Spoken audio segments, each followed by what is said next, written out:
ça va? Oui. Voilà, c'est ton tour maintenant. Frédéric, qui a entendu parler de Vivement Poésie, avec son amie Marie-Marie.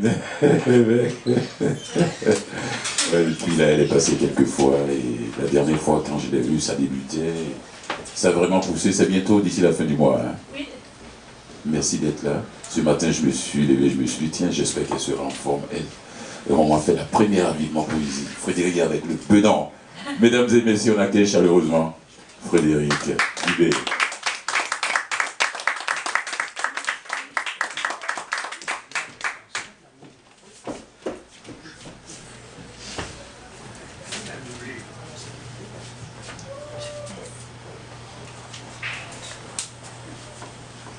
Il marche dans le désert depuis sa naissance.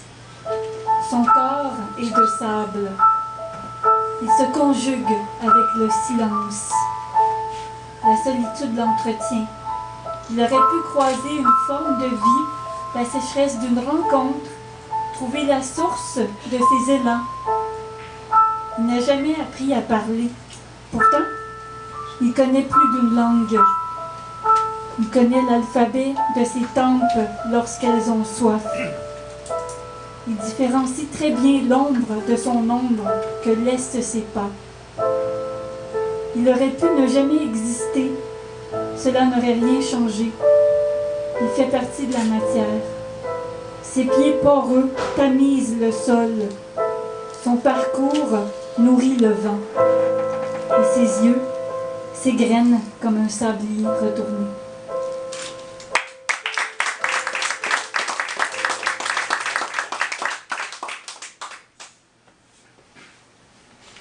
Elle a les pieds palmés, trop nagée dans les foules légères, des algues entremêlées.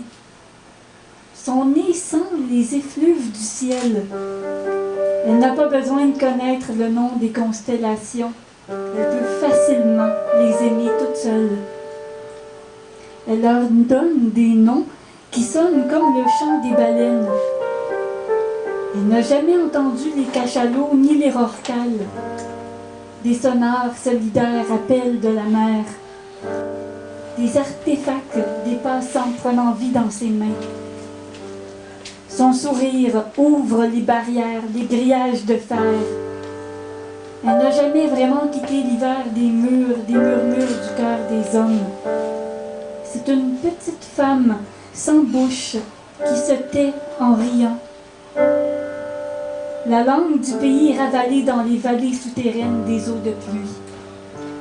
Offrande de peau, pulsion de pommes, les ondes t'ont avalé, tes yeux alors fermés dans l'attente du prochain automne.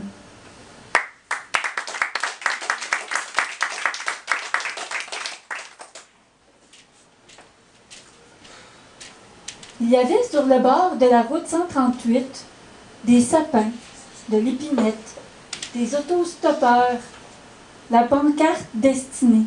Il y avait sur le bord du chemin d'autres amours, du beau temps, des tempêtes, les nuages en forme d'oiseaux, les mouettes, le fleuve à perte de vue, le littoral, la langue de bois chassant l'orignal.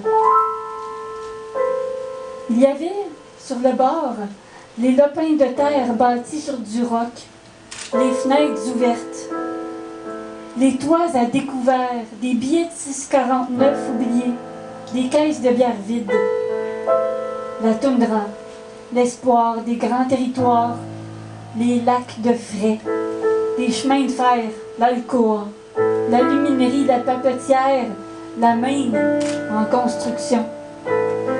Les tableaux d'un peintre, des trouvailles, l'horizon, l'été calciné. Il y avait sur le bord de la route 138 la contemplation, la nature, une longue description narrée, un portrait robot du décor pour une vieille femme farouche désirant s'en aller.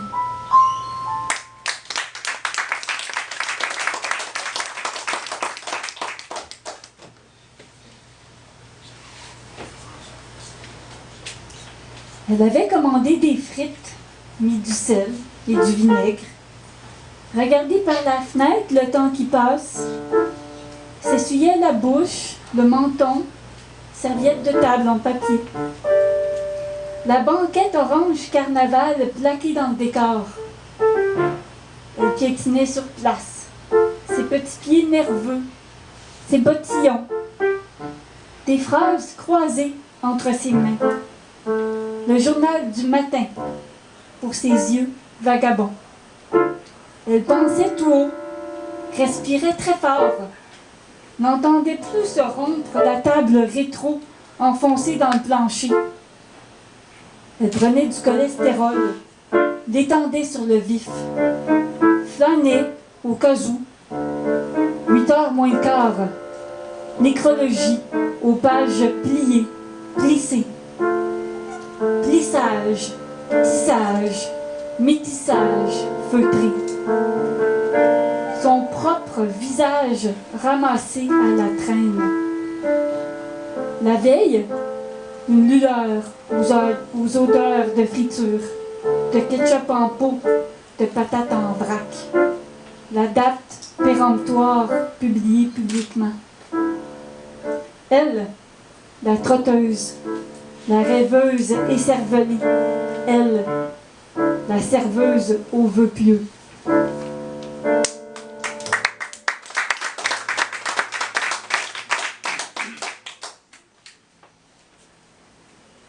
Il y a beaucoup de passants dans ma tête qui ne meurent jamais, sont immunisés, ne sont que de passage, hésitent entre errer ou rester. L'errance mène aux multiples départs. Les restes ont une fin qui se matérialise tôt ou tard. Lui là-bas, il était prêt, son imperméable sur le dos. Son corps espérait qu'on le raconte, des regards par intermittence jetés au regret et aux nombreux attachements. Il m'exprimait sa gratitude de l'épier calmement. Ses bottines s'effaçaient progressivement de mon champ de vision. Opacité s'estompant sur la trace des ombres.